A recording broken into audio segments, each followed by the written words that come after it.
মধ্যপ্রাচ্যে আবারও বাড়ছে উত্তেজনা। নতুন করে কঠোর বার্তা দিল ইরান। হিজবুল্লাহকে রক্ষা করা শুধুমাত্র যে রাজনৈতিক সিদ্ধান্ত নয়, বরং এটি ইরানের একটি কৌশলগত দায়িত্ব বলে দাবি করছে দেশটির সর্বোচ্চ নেতা আয়াতুল্লাহ মোস্তাফা খামেনি।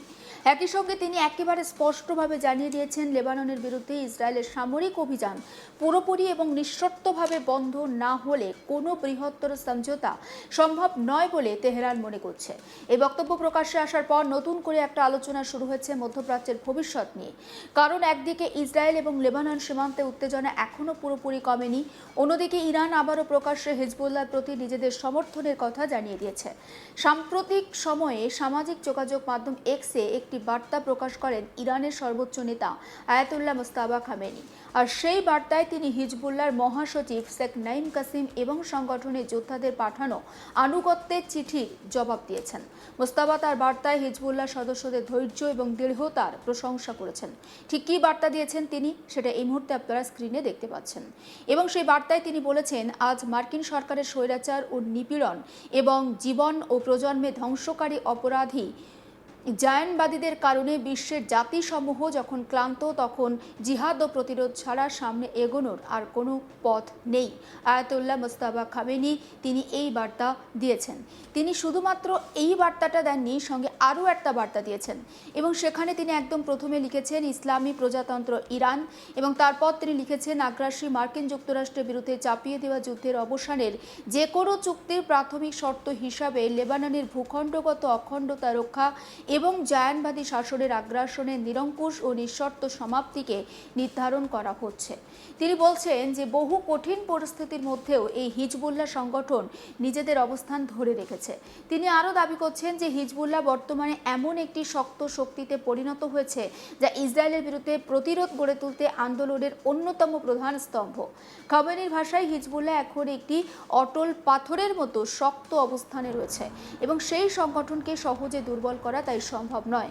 তার বক্তব্যের সবথেকে গুরুত্বপূর্ণ অংশ ছিল জিহাদ এবং প্রতিরোধ নিয়ে মন্তব্য। তিনি বলেন, বর্তমান পরিস্থিতিতে প্রতিরোধের পথ ছাড়া আর কোনো পথ খোলা নেই।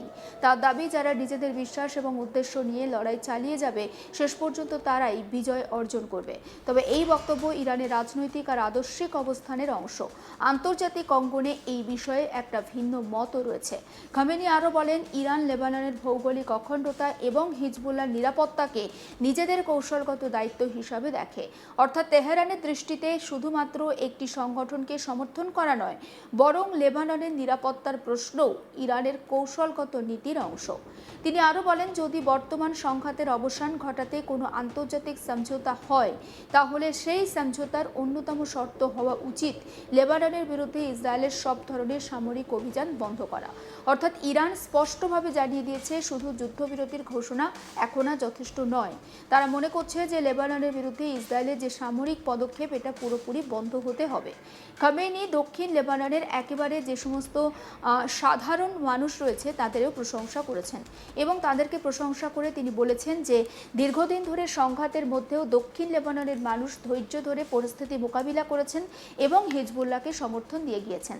এছাড়াও তিনি জানেন শেষ হওয়া যে হিজবুল্লাহর নেতা সৈয়দ হাসান নাসারাল্লাহ এবং সংগঠনের অন্যান্য নিহত কমান্ডোদের প্রতিও তার শ্রদ্ধা জ্ঞাপন করেছেন। নিজের বক্তব্যে তিনি দাবি করেন, এই নেতাদের ত্যাগই হিজবুল্লাহকে ছোট একটি সংগঠন থেকে আজকে শক্তিশালী একটা আন্দোলনের মহীরুহতে পরিণত করেছে। তার ভাষায়, একটি ছোট্ট চারাগাছ আজ একটি বিশাল বৃক্ষে পরিণত হয়েছে এবং এই পরিবর্তনের মাধ্যমে লেবাননের মর্যাদা ইসলামী বিশ্বে আরও বেড়েছে বলে তিনি দাবি করেছেন। ইরানের এই বক্তব্য এমন একটা সময়ের সামনে এলো যখন মধ্যপ্রাচ্যে উত্তেজনা এখনও পুরোপুরি নিয়ন্ত্রণে আসেনি। বিশ্লেষকরা বলছেন, এই বার্তার মাধ্যমে ইরান আবারও স্পষ্ট করল যে তারা রাজনৈতিক আর কূটনৈতিক এবং আদর্শিকভাবে হিজবুল্লাহর পাশে রয়েছে। এটি নতুন কোনো অবস্থান নয়, বরং দীর্ঘদিন ধরে ইরান প্রকাশ্যে হিজবুল্লাহকে সমর্থন দিয়ে এসেছে। তবে বর্তমান পরিস্থিতিতে এই বার্তার গুরুত্ব অনেকটা বেশি, কারণ বিভিন্ন অঞ্চল জুড়ে কূটনৈতিক প্রচেষ্টা চললেও ইরান স্পষ্ট করে তারা জানিয়ে দিয়েছে, লেবাননের বিরুদ্ধে সামরিক অভিযান অভিযান চলতে থাকলে বৃহত্তর সমঝোতার পথ কঠিন হবে। অন্যদিকে একটি গুরুত্বপূর্ণ কূটনৈতিক ঘটনাও এর মধ্যে সামনে এসেছে। লেবাননের প্রেসিডেন্ট জোসেফ আউন সম্প্রতি আমেরিকার প্রেসিডেন্ট ডোনাল্ড ট্রাম্পের সঙ্গে বৈঠক করেন, আর এটি ছিল দুই নেতার মধ্যে প্রথম আনুষ্ঠানিকভাবে সাক্ষাৎ। এই বৈঠকে লেবাননের নিরাপত্তা, সীমান্ত পরিস্থিতি আর ভবিষ্যতের রাজনৈতিক পরিকল্পনা নিয়ে আলোচনা হয়েছে।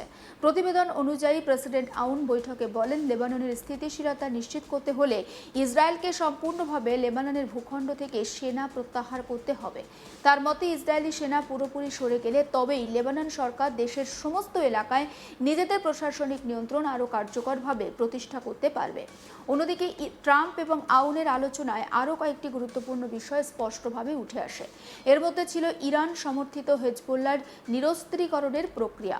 এছাড়াও লেবাননের সেনাবাহিনীকে যুক্তরাষ্ট্রের সহায়তা, যুদ্ধবিধ্বস্ত অবকাঠামো পুনর্গঠন, দেশের অর্থনৈতিক পুনরুত্থান এবং লেবাননে মার্কিন বিনিয়োগ বাড়ানোর বিষয়েও আলোচনা হয়েছে বলে আলোচনা চালানো হয়েছে।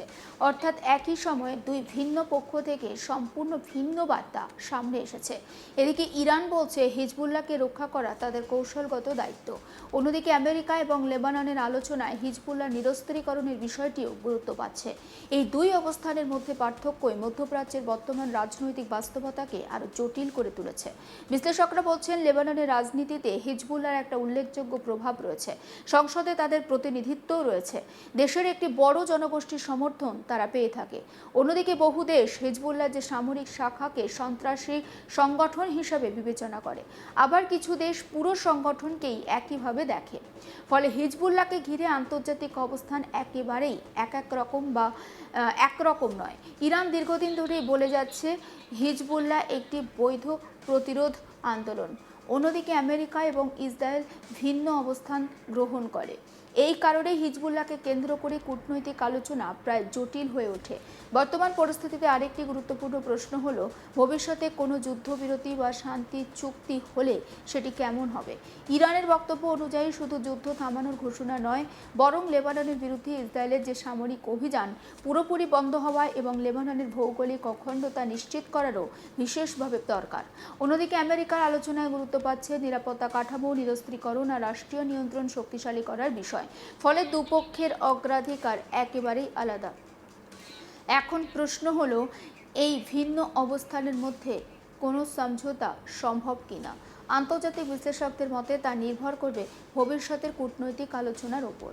কারণ মধ্যপ্রাচ্যের বর্তমান সংকট শুধুমাত্র একটি দেশের সমস্যা নয়, এর সঙ্গে জড়িয়ে রয়েছে ইরান, ইসরায়েল, লেবানন, আমেরিকা আর আঞ্চলিক নিরাপত্তার একটা বৃহত্তর প্রশ্ন। যদি উত্তেজনা আরও বাড়ে তাহলে এর প্রভাব শুধু সীমান্তেই যে সীমাবদ্ধ থাকবে তা কিন্তু নয়, বরং পুরো অঞ্চলের একটা রাজনৈতিক আর অর্থনৈতিক পরিস্থিতির উপরেও তার প্রভাব পড়তে পারে। অন্যদিকে যদি কূটনৈতিক আলোচনা সফল হয় তাহলে দীর্ঘদিনের অস্থিরতার মধ্যেও নতুন একটি সমাধানের পথ খুলে যেতে পারে। সমস্ত আপডেট পৌঁছে দেবো আপনাদের কাছে। নজর রাখুন আজ তাক বাংলায়, সাবস্ক্রাইব করতে ভুলবেন না।